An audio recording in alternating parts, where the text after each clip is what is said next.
મહુવામાં ભારે પવન સાથે ધોધમાર વરસાદ વરસ્યો। ભારે પવનને કારણે દુકાનોના બોર્ડ ઉડી ગયા। ભારે પવનથી મેઇન રોડ પર વૃક્ષો ધરાશાયી થયા। ગારિયાધાર શહેર તેમજ ગ્રામ્ય વિસ્તારમાં પણ વરસાદ વરસ્યો છે।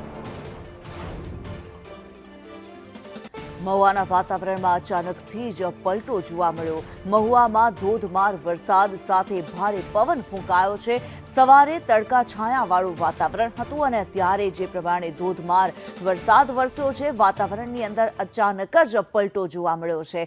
જે પ્રમાણે આગાહી પણ કરવામાં આવી છે હવામાન વિભાગ દ્વારા ભારે વરસાદની આગાહી, અને તેવા જ દ્રશ્યો સામે આવી રહ્યા છે। ગારિયાધારના પણ જે દ્રશ્યો સામે આવી રહ્યા છે, ભાવનગરના આ દ્રશ્યો અમે આપને બતાવી રહ્યા છીએ કે જ્યાં ભારે પવનના કારણે મેઇન રોડ ઉપર વૃક્ષો ધરાશાયી થઈ ગયા હોવાનું સામે આવી રહ્યું છે।